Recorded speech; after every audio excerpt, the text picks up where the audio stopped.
Muy buenas a todos. Bueno, pues soy Isabel Casares. Voy a daros un masterclass sobre el tratamiento de los riesgos para poder tomar decisiones.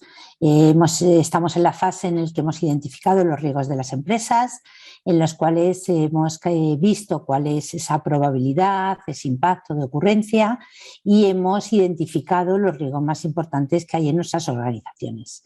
En este momento estamos en la fase de, bueno, pues ahora ¿qué hacemos? Sí que es verdad que mucha metodología te dice el qué, pero nos encontramos con la problemática de que bueno, pues no sabemos muchas veces el cómo hacerlo.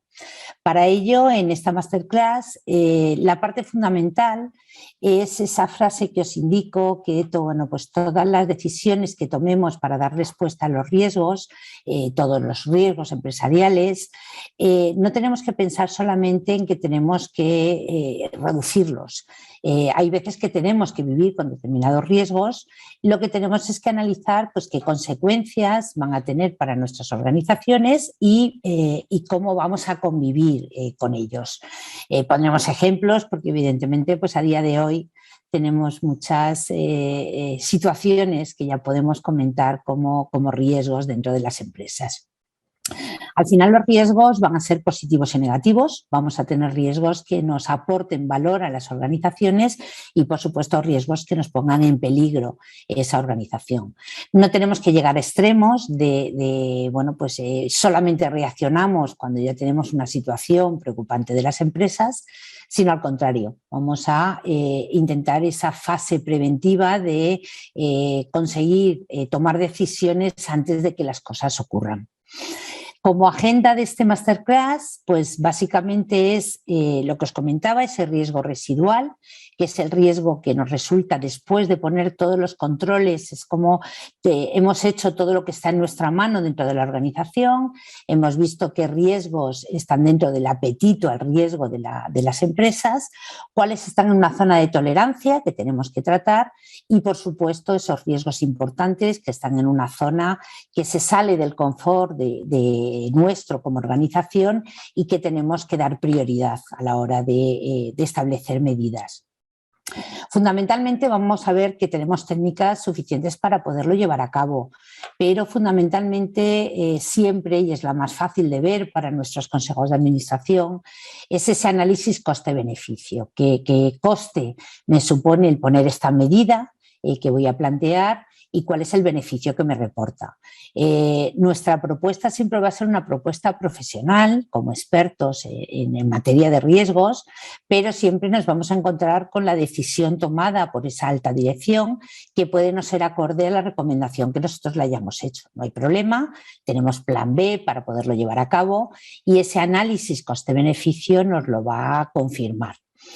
En ese análisis lo vamos a hacer, yo siempre recomiendo que se haga en cualquiera de las opciones. ¿Cuál es el coste-beneficio de aceptar el riesgo, de reducirlo, de evitarlo o eliminarlo y de compartirlo, de transferirlo? Vamos a ver todas las áreas para que no haya nada dentro de esta materia en el cual pues, podáis encontraros bueno, pues con una deficiencia a la hora de poder decidir qué es lo que vamos a hacer con esos riesgos.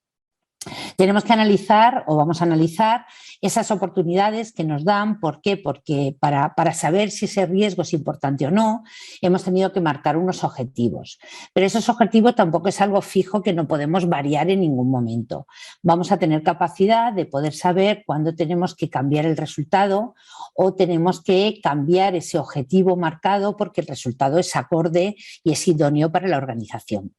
Para ello, lo que nos vamos a centrar mucho en este masterclass, que lo estamos viviendo en todas las empresas a consecuencia de la pandemia que estamos sufriendo, es qué planes de contingencia tenemos, aunque no los tengamos muy óptimos, por decirlo de alguna forma, pero cómo podemos mejorarlo y cómo podemos plantear esa mejora en las organizaciones. ¿Cuál es el plan de continuidad de negocio? Ahora mismo, si os preguntara, yo creo que ninguna empresa empresa ha dejado de hacer un plan de continuidad de negocio de si esto continúa y continúa más tiempo de lo que tuviéramos previsto, lo que los expertos nos dicen como que está previsto, cómo podemos resistir y sobre todo por la cantidad de empresas que se han quedado en el camino. A su vez tenemos también, o vamos a analizar, ese plan de crisis y emergencia, pero sobre todo es un plan de concienciación. Es la importancia de que necesitamos comunicar a la organización qué es lo que se puede decir, qué es lo que no se puede transmitir porque se puede malinterpretar y por lo tanto dar una seguridad razonable a nuestras empresas. Ese es un poco el objetivo que, pues que necesitamos, que la empresa nos pide, que cuando nos plantean qué hace un gerente de riesgos en las empresas, esa parte de gestión y control de los riesgos es fundamental y que nuestra experiencia es óptima y es idónea para llevarlo a cabo.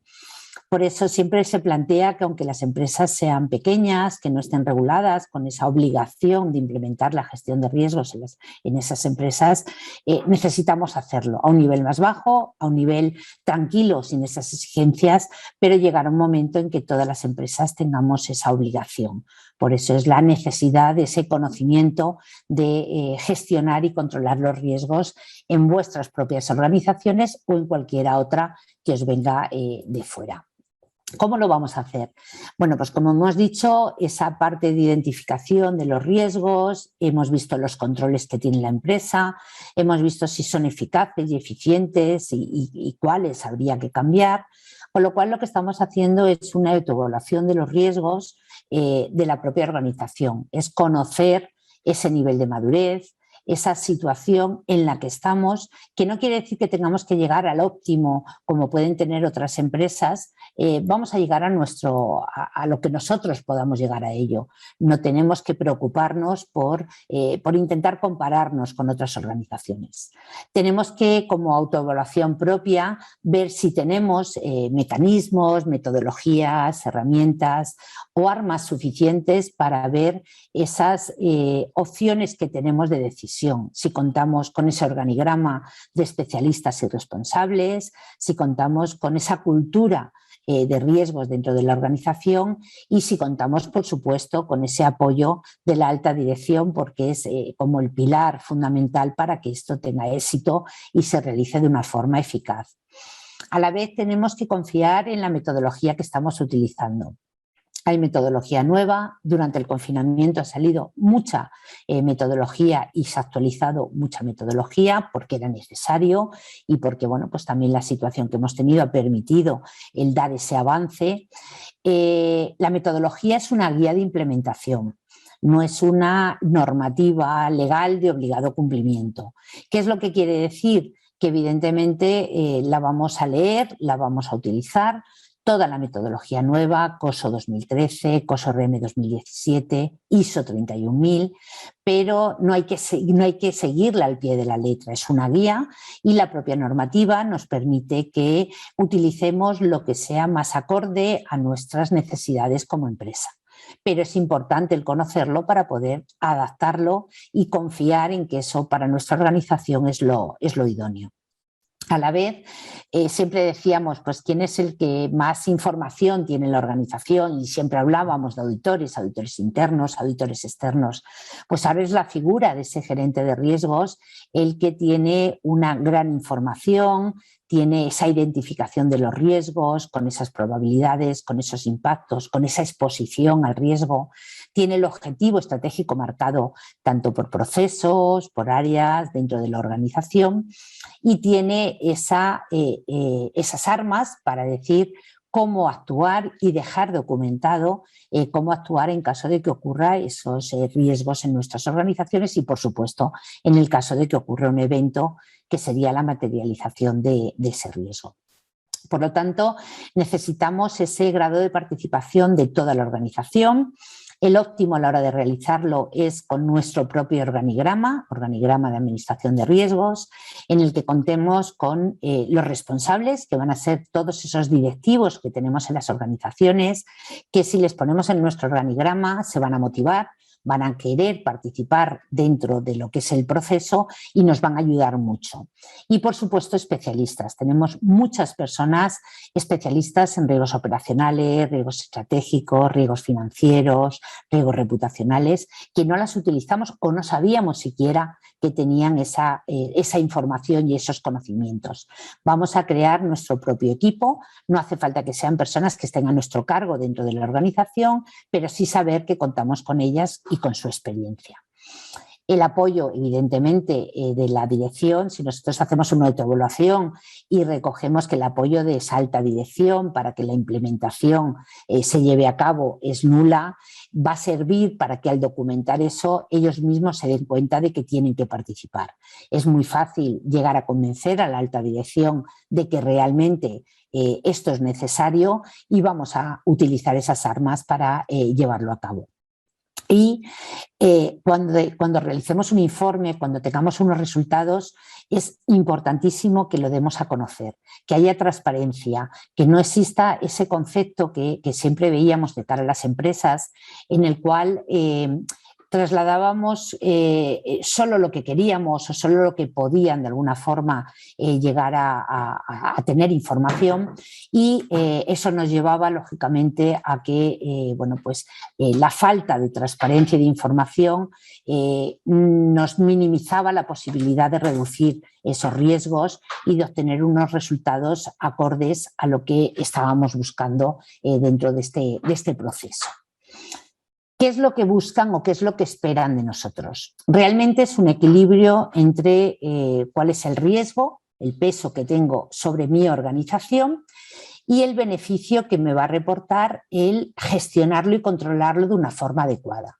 Al final lo que nos piden es, tengo que crear valor, tengo que dar un valor añadido a la organización y lo hago pues como lo vengo haciendo siempre, creando nuevos productos, incrementando nuestros ingresos, dando un valor añadido a las acciones o al valor de nuestra compañía, porque muchas empresas, como sabéis, pues lógicamente tienen accionistas que quieren reparto de dividendos y que cuando no los tienen tenemos que justificarlo mucho.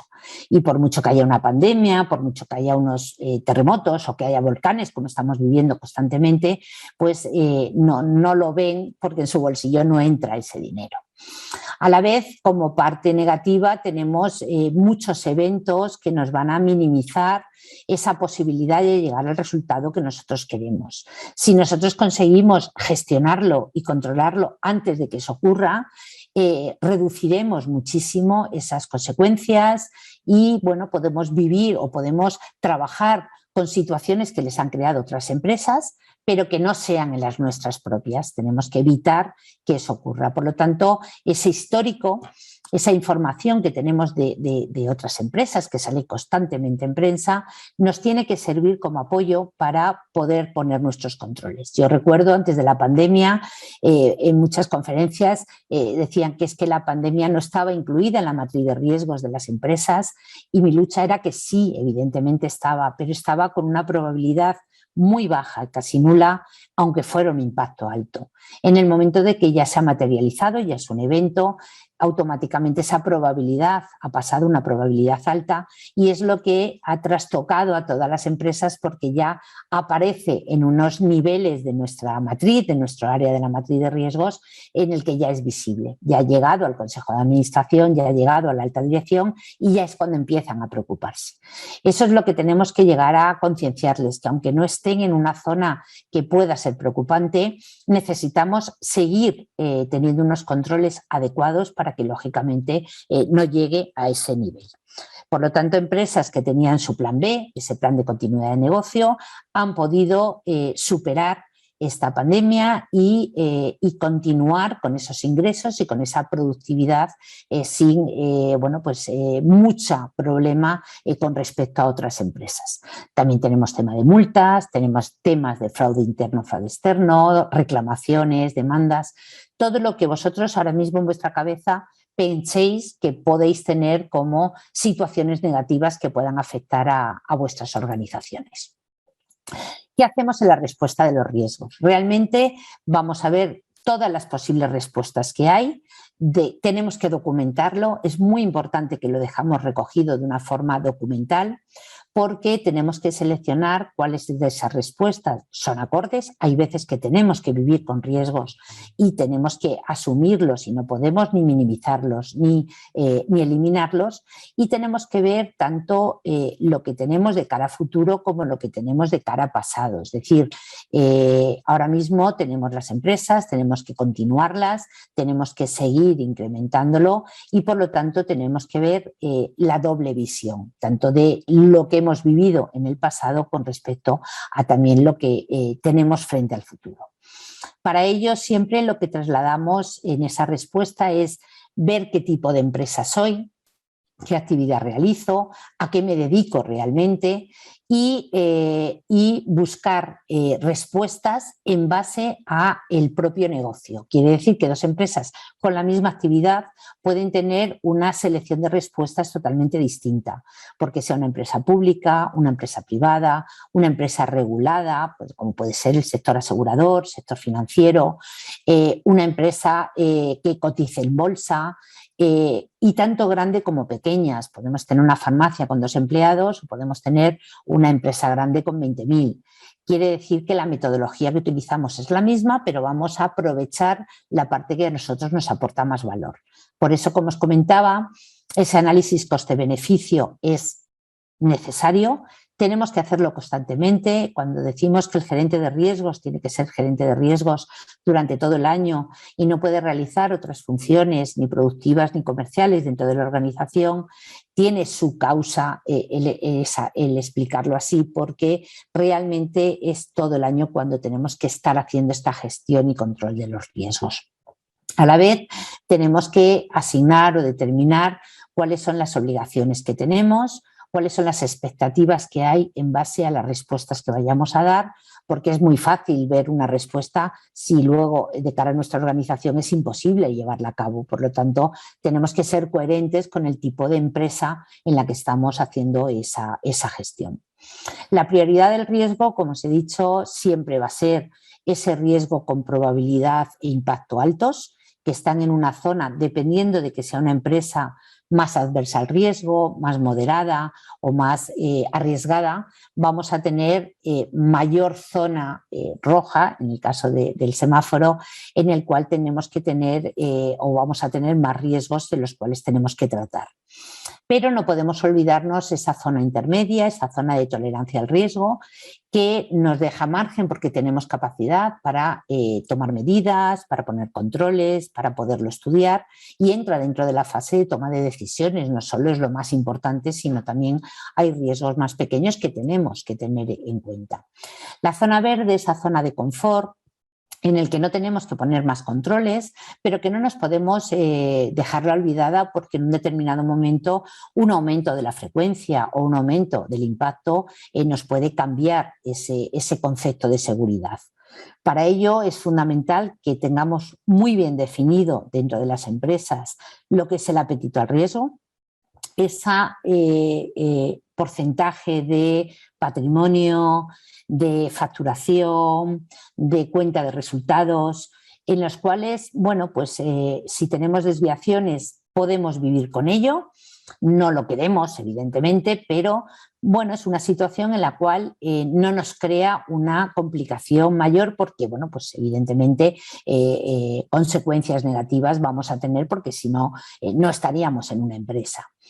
Pero junto con ese apetito, y por eso digo porcentajes, tenemos que definir de una forma cuantitativa ese impacto al riesgo. Es decir, de mi empresa que puedo tener una valoración de X, qué porcentaje de esa facturación, de ese patrimonio, de esos ingresos estoy dispuesto a arriesgar. Es como cuando vamos a invertir en bolsa y planteamos, bueno, pues yo cuando baje el valor de tanto directamente vendo. Bueno, pues es el mismo concepto. Vamos a ver qué cuantía es ese impacto en el cual podemos manejarnos y qué impacto sería el que ya empezamos a movernos, empezamos a preocuparnos y empezamos a agilizar todo ese proceso que estamos estudiando. Técnicas tenemos la ISO 31010 del año 2018, nos ha permitido actualizar la ISO anterior del año 2009, ya tenemos más metodología y más técnicas cualitativas y cuantitativas. Como os comentaba, análisis coste-beneficio es la de siempre, es la más fácil de entender para los consejos de administración, es la que tenemos día a día en cualquier proceso. Los que llevan máster de MBAs de finanzas es lo que viven día a día para poder trabajar y para gestionar la empresa. Pero tenemos la teoría del juego, tenemos análisis de decisiones de multicriterios con distintos factores a la hora de tener en cuenta, tenemos el árbol de decisiones fundamental para esta propia fase de la toma de decisiones dentro de la organización, la ISO 31010, como muchos de los que estáis, que lo habéis estudiado, tiene toda la documentación necesaria para tanto el qué como el cómo llegar a hacerlo y tener resultados. Vamos a tener cuáles son los datos de entrada, cuál es el proceso que vamos a seguir, cuál es el resultado que vamos a tener y ventajas e inconvenientes de cada uno de ellos. Por lo tanto, no partimos de cero, partimos con una documentación y una base soporte importante que a lo mejor tenemos que analizarla, comentarla, pero que es una documentación muy importante que vamos a poder utilizar y que vamos a utilizar dentro de las organizaciones. Si nos vamos a la parte de reducir el riesgo, realmente el riesgo es, pues un poco como la imagen. Estoy en una zona que me preocupa y tengo que reducirlo. Lo puedo hacer a la fuerza o lo puedo hacer pues de una forma más técnica. Para ello, la propia metodología lo que te dice es: vamos a establecer esas políticas y procedimientos que son una documentación aprobada por nuestros consejos de administración al menos una vez al año y actualizada cada vez que sea necesario, de tal forma que si yo a toda la organización le doy un documento con las políticas y procedimientos que deben de seguir mi organización, imaginaros la tranquilidad que le damos a todos nuestros empleados de que saben cómo actuar. Luego saldrá mejor, saldrá peor, tendremos que modificarlo, pero por lo menos ya tienen una pauta. Necesito tener una base que todo el mundo conozca y que sepan qué es lo que hay que hacer en cada momento. Y lo veremos en cada uno de los planes que estudiemos, que esa parte es fundamental porque es nuestro arma para saber qué es lo que hay que hacer. Como os comentaba antes, tenemos que asignar responsables en cada uno de esa toma de decisiones. Es decir, si yo ahora mismo decido voy a minimizar este riesgo, voy a poner un control para reducir probabilidad-impacto, tengo que asignar con nombres y apellidos quién es la persona que va a llevar esa responsabilidad, que va a decirme que realmente ese control que estoy poniendo es el adecuado. De hecho, cuando habéis hecho la identificación de los riesgos, habéis visto cuál es la probabilidad, el número de veces que ha ocurrido, cuál es el impacto que ha tenido, quién era el responsable del control y si es eficaz y eficiente ese control. Por lo tanto, esa persona que ya es responsable de ese control para la parte de riesgo residual puede ser la misma o diferente del responsable que pongamos para la toma de decisiones. Y además, en el propio documento, yo normalmente en esos manuales incorporo que para este tipo de toma de decisiones, ¿quién es el responsable? A lo mejor no con nombre y apellidos, pues el director financiero, el de recursos humanos, el jurídico o el que corresponda según el riesgo que hemos identificado. Tenemos que dejar constancia de que cualquier toma de decisiones que hagamos en cualquiera de las tres áreas de nuestra organización o de las que tuviéramos, tiene que ser de una forma rápida. ¿Por qué? Porque muchas decisiones tomadas después de muchas reuniones, que uno está de acuerdo, que ahora modifico, cuando queremos tomar esa medida, esa toma de decisión, esa respuesta, es muy tarde.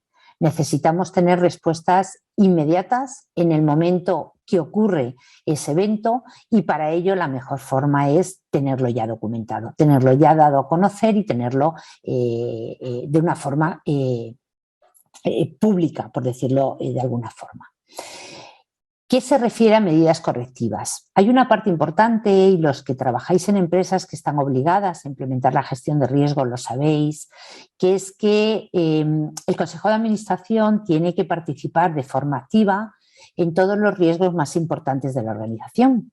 Y aunque a muchas empresas, porque lo sé, empresas familiares, empresas que trato directamente con presidencia, lo están haciendo, cuando necesitamos justificar que ese miembro del Consejo de Administración ha participado, no tenemos soporte documental, no tenemos justificante para ello. Por lo tanto, yo lo que he hecho ha sido, en la metodología que sigo para la implementación, los controles preventivos son esos controles que ponemos antes de que ocurran los eventos para evitar que eso ocurra. El control detectivo sería ese control que ponemos después de que ha ocurrido un evento para minimizar tanto la probabilidad como el impacto, para minimizar las consecuencias. Y el control correctivo lo he definido como ese control que ponemos después de que nuestro consejo de administración haya dicho adelante con esto, estoy de acuerdo con esto o esto es lo que hay que hacer. De esa forma tenemos documentado esa participación de forma activa de nuestro consejo de administración y nos podéis imaginar la cantidad de tranquilidad que nos da el poder justificar que han participado. A la vez, tenemos que buscar, como os decía, ese personal competente, con conocimientos. Vosotros mismos, muchos que sois alumnos de estos máster, tenéis esa base y ese soporte documental o profesional adecuado para cumplir con todos estos requisitos y para ayuda en esta toma de decisiones, pero que a lo mejor muchas organizaciones, y más cuando no se ha pagado por parte de la empresa, ni siquiera lo conocen o porque hemos cambiado de trabajo o porque lo hemos hecho por nuestra cuenta. Eso es lo que hay que dar a conocer, de que esa experiencia de toda esta base que con simplemente estos Mastercard la estáis recibiendo es un soporte muy importante para las organizaciones. Las políticas y procedimientos, como comentaba, hay que revisarlas. No es un libro que lo escribo cuando llego o me lo dan y no vuelvo a cambiarlo, y tenemos que ayudar a ese cambio y a esa actualización de esas políticas. Os comentaba que las armas que tenemos para poder llevar a cabo y que necesitamos llevar a cabo sería pues ese plan de contingencias. Aunque sea a un nivel muy bajo, no os preocupéis, necesitamos tenerlos y necesitamos que sepan que cuentan con ese plan, que si no necesitamos tirar de él, perfecto, pero que muchas veces, por desgracia, y no lo estamos viviendo, hemos tenido que recurrir. Para ello, ese plan de contingencia no deja de ser un documento con fase preventiva, en el cual necesitamos poner y documentar todo lo necesario para evitar que las cosas ocurran. Va a ser una guía para toda la organización, para que sepan cómo actuar antes de que ocurra, durante la ocurrencia del evento y posterior a la ocurrencia del evento. Y normalmente, para que tampoco se mueva por muchos sitios, lo que se plantea es que la organización lo tenga documentado de una forma informática, que yo dentro de la empresa pueda acceder a ello, pueda consultarlo, pero no pueda ni imprimirlo ni llevármelo en USB para evitar, bueno, pues el que se manipule mucho.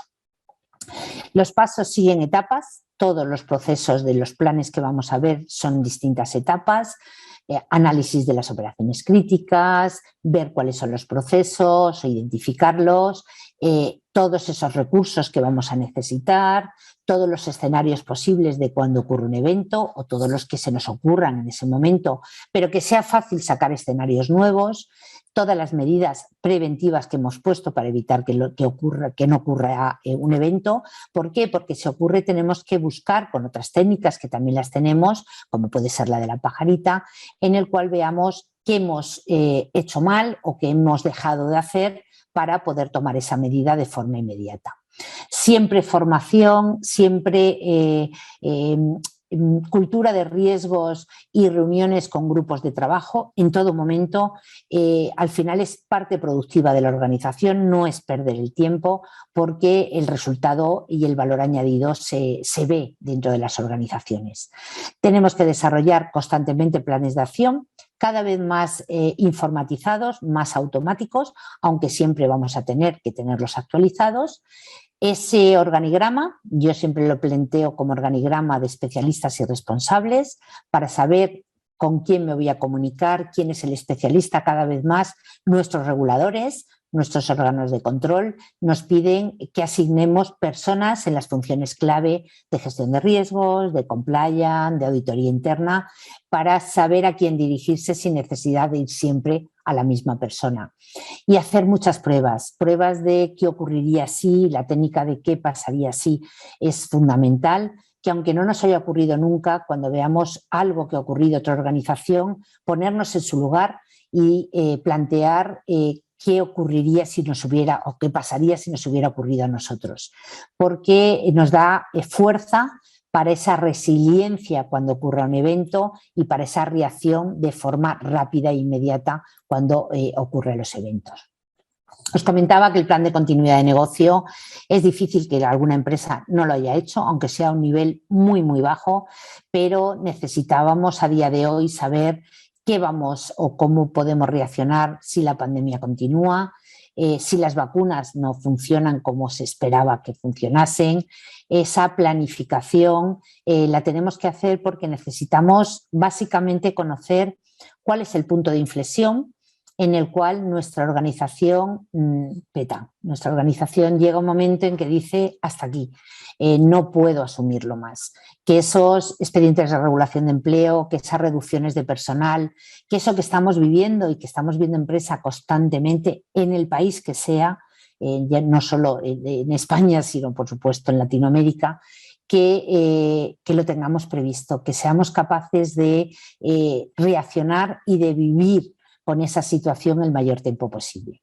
Tenemos la técnica del impacto de negocio, la técnica del VIA, muy fácil de calcular, que nos permite, bueno, pues desarrollar todo ese plan, concienciar a toda la organización, tenerlo actualizado y, por lo tanto, poder en todo momento, si yo os preguntase cuál es el resultado de vuestro plan de continuidad de negocio, que podamos tener un resultado de por la mañana a por la tarde con un evento nuevo que haya podido surgir de una forma inmediata.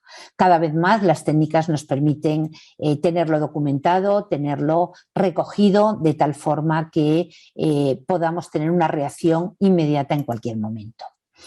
Plan de crisis y emergencia son esas medidas que tenemos que tomar y siempre de una forma preventiva para que si ocurre algo no se dé a conocer, tener en cuenta que el riesgo reputacional es el que más nos cuesta limpiar en las organizaciones, que haya expertos que lleven a cabo todo el proceso, qué hay que hacer, cómo actuar, cuántas veces hemos hecho simulacros para estar preparados de cuando ocurra. Tenemos una persona que es responsable de guiar a todos para que salgan de la empresa, para confirmar que no hay nadie en la organización, para que todo esté acorde a esas pruebas que vamos haciendo en el caso de que lógicamente esto ocurra.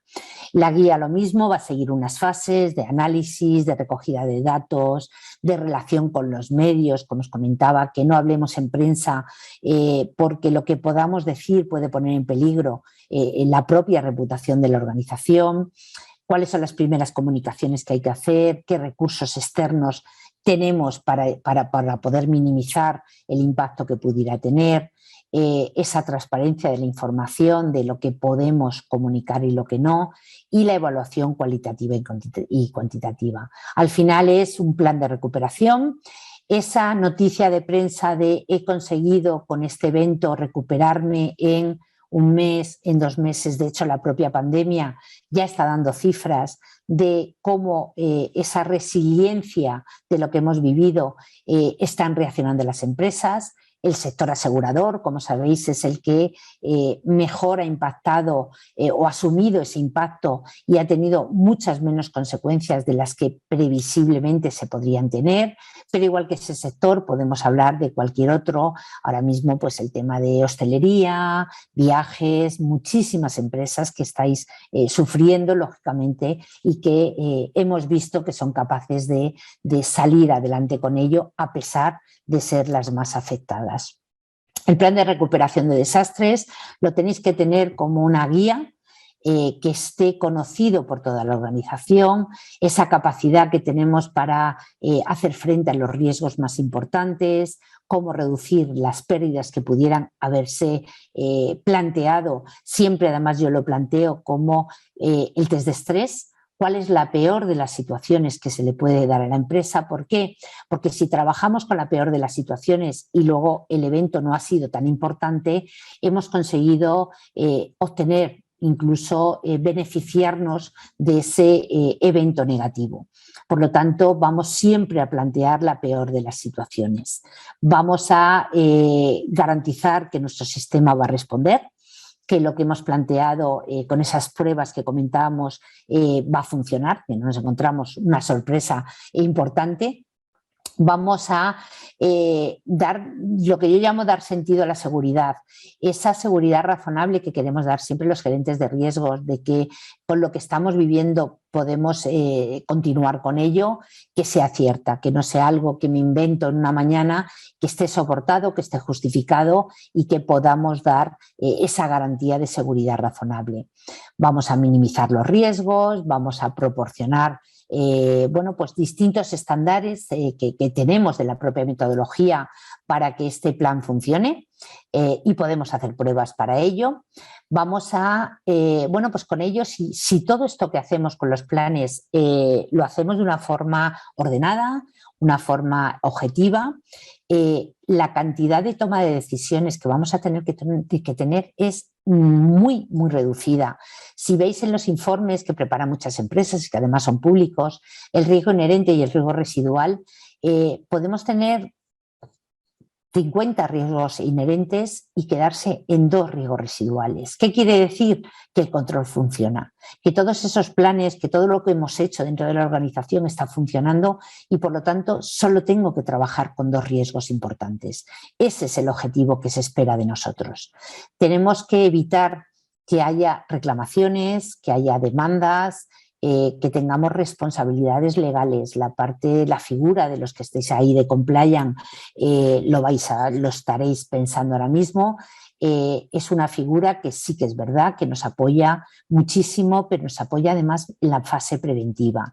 ¿Qué podemos hacer para evitar que tengamos esas reclamaciones, esas consecuencias importantes legales que podríamos llegar a tener? Y por lo tanto, en el fondo, un plan de recuperación de desastres te permite mejorar esa eficacia y esa eficiencia de la organización, dar el aval de que realmente esa empresa con una implementación de una gestión y control de los riesgos da valor añadido a todos los niveles, lo veremos ahora con la parte de transferencias, y por lo tanto da una solvencia y una garantía muy importante. Eso es lo que necesitamos dar a conocer. Esta parte es un esquema, lo tenéis en mi libro, mi primer libro que publiqué, que está a libre disposición en mi página web a través del Instituto Europeo de Posgrado, os lo puede facilitar. A todos los asistentes, te recoge toda la documentación necesaria para llegar a ello. Y es la parte, era mi ilusión hacer un libro de broker, un libro de transferencia de riesgos, de esos gerentes de seguros, que hay muchas organizaciones que llevan el área de seguros, que muchas veces van a ciegas sobre pues, las pólizas que reciben, las coberturas, realmente está asegurado, no está asegurado, y cuando nos enteramos, pues cuando hay un siniestro. Cuando hay un evento, cuando llega la compañía y te dice eso no estaba asegurado, o aquí hay una franquicia, un deducible, o había un límite o una exclusión. De alguna forma, en este proceso de gestión de riesgos que hacemos de la organización, tenemos esos datos de entrada, tenemos, como hemos dicho, esos riesgos o incluso esos eventos que nos han ocurrido o que han ocurrido al sector. Tenemos unas pólizas de seguros que nos dan cobertura, en el cual no puedo bajar a lo mejor probabilidad de impacto, pero sí que transfiero las consecuencias económicas. Si yo tengo un daño, como pasa ahora mismo, el volcán de España, tenemos un consorcio que es un organismo que va a través de las pólizas de seguros, que ya ha garantizado que todas las personas que tenían pólizas contratadas van a tener cobertura de los daños ocurridos por este volcán. Eso es lo que necesitamos, dar tranquilidad a la empresa. Lo hacemos a través de documentación, esquemas de negocio, con las políticas de riesgos, con el mapa de riesgos y de pólizas, y lo que hacemos es un casamiento. ¿Qué riesgos tenemos? ¿Qué cubren las pólizas? ¿De qué parte de esos riesgos cubren? Y el resto va a ser nuestro apetito al riesgo. ¿Cuál es la parte que tenemos que asumir porque no es posible asegurar dentro de lo que es el óptimo de aseguramiento? Por lo tanto, vamos a poder elaborar, el propio broker os lo facilita, ese plan de aseguramiento, ese plan de reducción. Todos recordaremos cuando ha venido un perito de la compañía a ver el riesgo y nos ha dicho, bueno, pues te doy cobertura de un mes, pero hay que cambiar los extintores, los splinters, los controles. Bueno, pues eso es lo que necesitamos conocer antes de que llegara ni siquiera un perito a decírnoslo, y por lo tanto nos va a dar un informe que utilizan mucho esos especialistas de seguros dentro de las compañías y, por supuesto, todos los brokers. Para complementarlo, muy genéricamente, podemos tener muchos más, pero he querido destacaros cuáles son esos riesgos empresariales de cualquier tipo de empresa, cualquier actividad, en los cuales, bueno, pues consideramos que no son asegurables, aunque cada vez tenemos más coberturas de seguros, cuáles son parcialmente asegurables, con lo cual ahí tenemos un apetito al riesgo más importante, o debemos de tenerlo más importante. ¿Por qué? Porque si no lo cubre la póliza de seguros, lo tenemos que cubrir nosotros. ¿Y cuáles serían los asegurables? Nunca al 100%, pero sí en una cuantía, dependiendo de la modalidad de seguros, incluso hasta de un 90%, y por lo tanto, ¿por qué voy a asumir yo ese riesgo si con una prima de seguros, que siempre va a ser, por ley, lógicamente, mucho más pequeña, puedo quitarme esa responsabilidad y dedicarme a lo que realmente soy en la empresa, que es una actividad en la cual tengo que realizar mi producción y no preocuparme de lo que está cubierto o no cubierto en las pólizas de seguros? Por lo tanto, la póliza me da una seguridad razonable de que puedo seguir haciendo mis funciones sin preocuparme de perder, sobre todo, mi patrimonio. Realmente lo que quería trasladaros es que somos capaces de implementar esta gestión de riesgos dentro de las organizaciones, somos capaces de llevar a cabo muchos procesos lógicamente que se salían de lo que era nuestra propia actividad, pero que están muy relacionados con ello, y por lo tanto, bueno, pues yo creo que entramos en ese debate de esas preguntas, esas necesidades, que las tengo aquí en el chat y las voy a trasladar para poderlo responder, que realmente, bueno, pues esa preocupación que vosotros tenéis dentro de las organizaciones. Voy a medida por lo que me lo van poniendo. Bueno, pues Nelly Fernández nos comenta o nos pregunta qué libro nos recomienda para riesgo crediticio. Sí que es verdad que bueno, pues el riesgo crediticio es un riesgo puntual dentro de los riesgos financieros de las organizaciones. Por desgracia tenemos mucha metodología con ese qué, pocas empresas que en algún momento o personas que en algún momento pues hayan querido documentarlo, con lo cual a través de la escuela, a través de la red, te traslado bueno, pues posible bibliografía que ahora mismo no tengo en la cabeza, pero que puedes llegar a utilizar. Edgardo Muñoz nos plantea que si alguien planteaba la pandemia o el volcán como un riesgo a gestionar antes de que sucediera, muy pocos ejecutivos lo hubieran tomado en serio. ¿Cómo se administran estos cisnes negros? Bueno, pues es un poco lo que os he comentado, y la pandemia era el ejemplo que lógicamente siempre pongo. La pandemia, el volcán, los terremotos, esos riesgos catastróficos sí que están recogidos en ese mapa de calor. ¿Qué pasa? Que cuando, antes de que ocurra, y dependiendo cuál sea, hombre, lógicamente, pues un tema de volcán ahora mismo en la zona de Canarias en España o en Ecuador, que también ha ocurrido, en zonas donde hay volcanes, la probabilidad no es nula. Sí que es verdad que es pequeña, ¿por qué? Porque llevábamos muchísimos años sin tener ese evento. Cuando nosotros trabajamos con esa probabilidad dentro de esa matriz, normalmente en esos rangos, pues imaginaros de una matriz de 3×3, lo que hacemos es, pues la probabilidad muy alta es cuando ocurre una vez al día, la probabilidad, o vamos a poner una de 3×3 más fácil, ¿vale? La probabilidad media sería cuando ocurre una vez al mes y la probabilidad alta es cuando ocurre una vez cada X años, ¿vale? Pues dependiendo de esos X años es lo que nos determina una empresa frente a otra, el hecho de que esa pandemia o ese volcán esté en un nivel intermedio o esté en un nivel alto, ¿vale? ¿Qué es lo que yo soluciono con esto? Lo que yo planteo es que cuando yo lo llevo al Consejo de Administración, sí que es verdad que le doy el riesgo residual después de los controles y nunca, normalmente hasta que no ocurre, no va a estar esos riesgos ahí, pero también le comunico todos los riesgos. Y el riesgo de pandemia, o llámalo en general riesgos catastróficos, están en todas las matrices. Es decir, el Consejo de Administración tiene que conocer que existen riesgos catastróficos que cuando ocurran pueden tener un impacto importante. Otra opción que yo doy es lo que os comentaba, el test de estrés. Yo pongo siempre a la empresa en la peor de las situaciones, que aunque la probabilidad sea pequeña, si el impacto es muy alto, en la zona que yo pongo roja de llegar a ese Consejo de Administración, yo lo recojo a extremos. Es decir, toda la línea de probabilidad muy alta es zona roja, es zona de información a nuestro consejo, es como una empresa moderada, por decirlo de alguna forma. Y el impacto muy alto, lo mismo.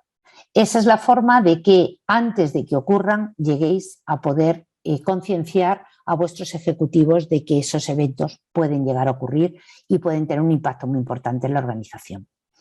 Sofía Mateus nos plantea cuál es la mejor metodología que nos puede recomendar para evaluar riesgos en una empresa y si es lógico considerar los riesgos ambientales dentro de esa evaluación. A ver, de metodología ahora mismo la más actualizada, COSO 2013, con marco COSO 3, COSO RM 2017, que también es reciente, ISO 31010 y en este caso, por lo que planteas, la ISO 31000, o sea, ISO 31000 y la ISO 31010, que son todas las técnicas para evaluar los riesgos, que está actualizada del año 2019, creo que es, y entre ellos una de las técnicas específicamente te coge, es la técnica para riesgos ambientales, medioambientales. Veréis que hay técnicas para riesgos operacionales, para riesgos tecnológicos, para plan de continuidad de negocio y por lo tanto no hay ningún riesgo que no pueda ser cuantificado con esas técnicas. Juan Carlos Monroy plantea que esos cisnes negros son parte de los riesgos estratégicos con un impacto muy alto y probabilidad muy baja, como hemos comentado. Es decir, en el mapa de calor están, sin embargo, creo que el problema es el seguimiento. Es un poco lo que hemos comentado, que como veis coincide con muchos expertos en riesgos que han valorado y han defendido que esos riesgos sí que estaban en la matriz, pero como nuestro perfil de riesgos, ese apetito a riesgo, lo hemos marcado con unas zonas que no era preocupante, eso es lo que ha llevado a que ese semáforo, esa zona del apetito, tolerancia y capacidad, lo hemos tenido que variar en muchas organizaciones. El libro, me pregunta José Gamas, a ver, el primer libro, bueno, están publicados todos y disponibles en PDF en mi página web de www.mcasares.es. Básicamente es, el primero es el proceso de gestión de riesgos y seguros, que es justo lo que os he comentado como transferencia, y el segundo es específico la implementación para el sector asegurador, tercero es con todas las técnicas. Bueno, pues ha habido varios que ya os digo que tenéis disponibles y que el propio instituto os facilita sin ningún problema. Puede recomendar, me dice José González Alonso, si puede recomendar herramientas informáticas para la gestión de riesgos. Mucho no hay, ¿vale? Pero lo que yo he visto que hay es bueno, ¿vale? También a través de las preguntas que el propio instituto me va a trasladar, sobre todo las que se queden sin responder antes de que finalice este tiempo, os pongo en contacto, escribirme, me da igual, a través de la página web, a través de correo, con, bueno, pues por no tampoco publicidad, pero por daros de lo que yo he podido ver, he podido confirmar, empresas como Zona Segura, tienen herramientas muy acordes a las necesidades que tenéis, muy acordes a lo que necesita la propia organización, pero no herramientas estancas de, mira, voy a meter aquí esto y me da el resultado. La gestión de riesgos hay que trabajarla. Cada empresa, aunque sea de la misma actividad, es un mundo totalmente diferente y, por lo tanto, lo que tenéis que entender es que implementéis en herramienta lo que seáis capaces de controlar. Es preferible ir más despacio, pero que evidentemente lo tengáis controlado. Por lo tanto, son herramientas que os permiten pensar, entender y que seáis vosotros totalmente independientes en vuestro proceso, que no dependáis de nadie para poderlo llevar a cabo. Voy saltando, por lo tanto, si alguno me lo salto, retrocedo luego.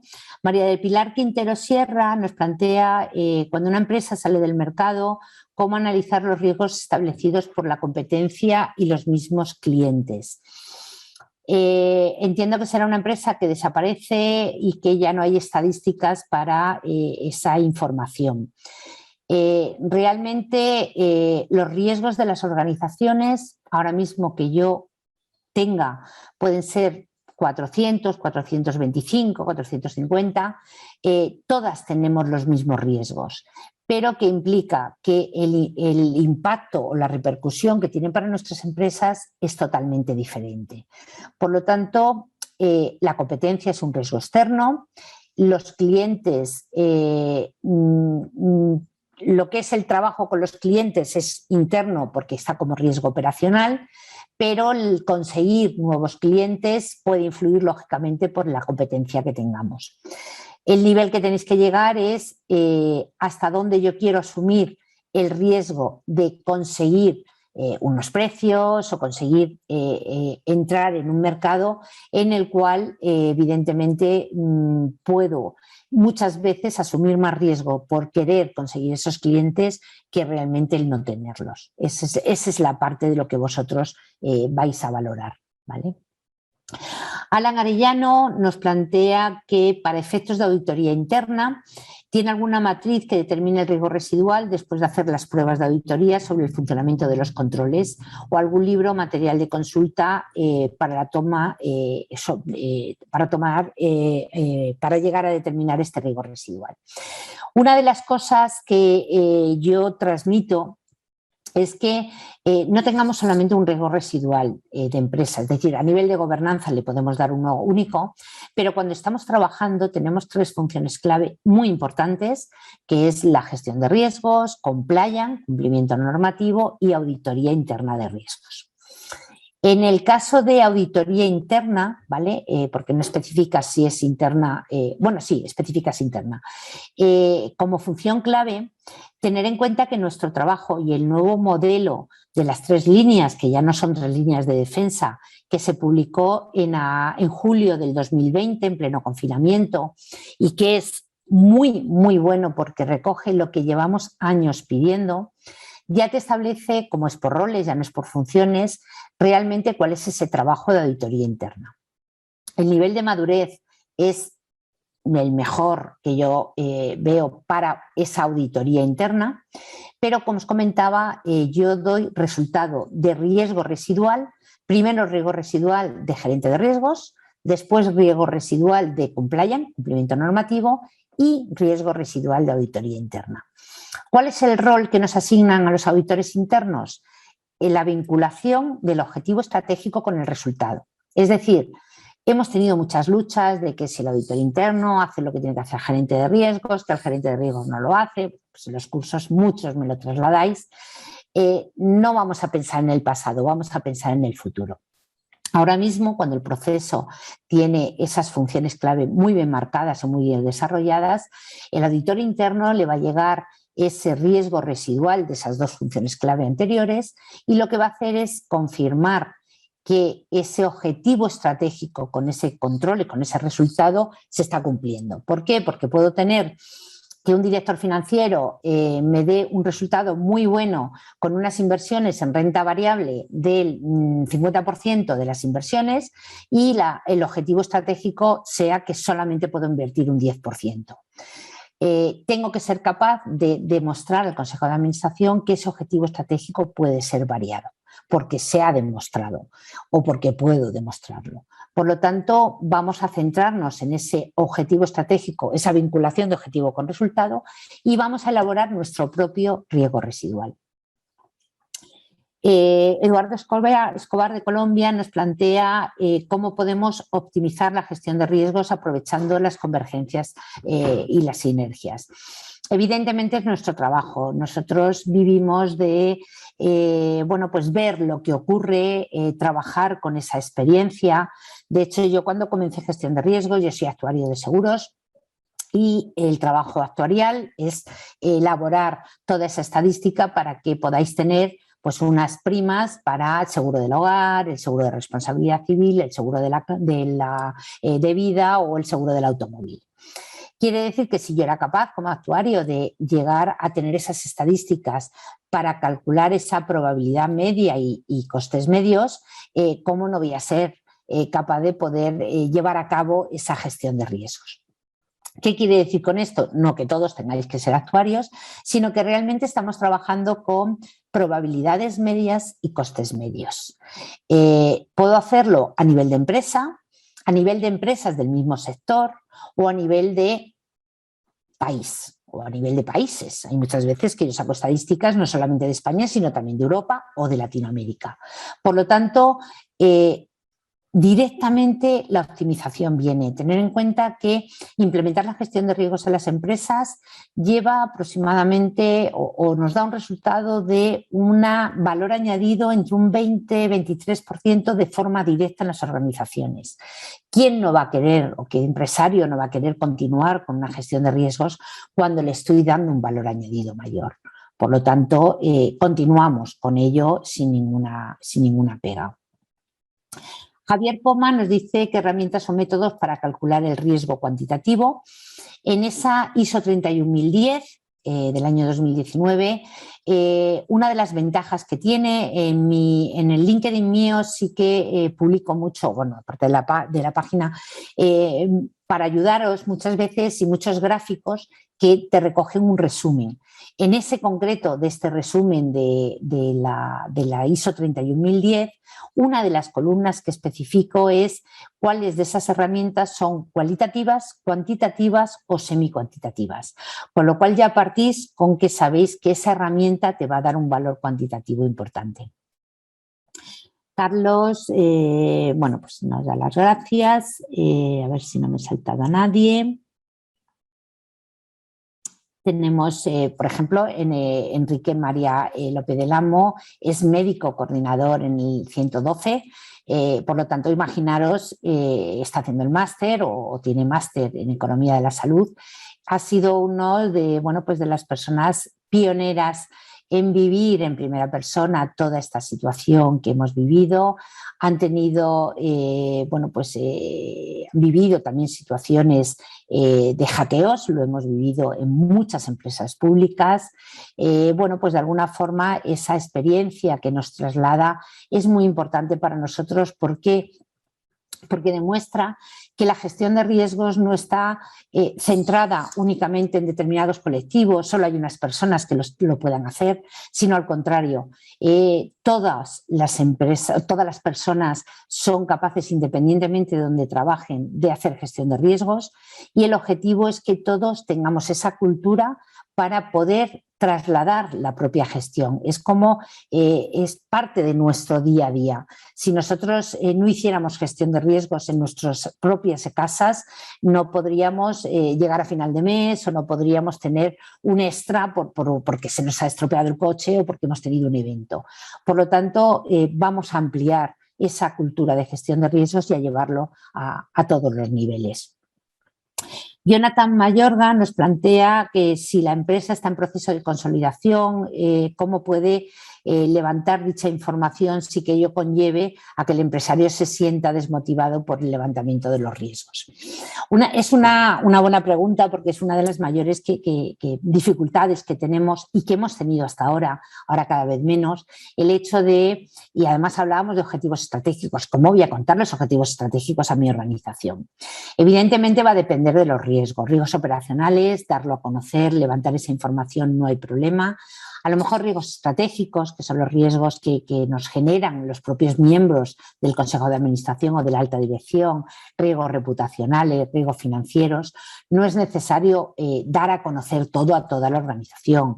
Vosotros mismos vais a ver qué parte es la que se hace pública. De hecho, en las cuentas anuales, yo siempre digo, nosotros tenemos todos los apuntes contables y en la memoria sacamos información que es la que podemos dar a conocer.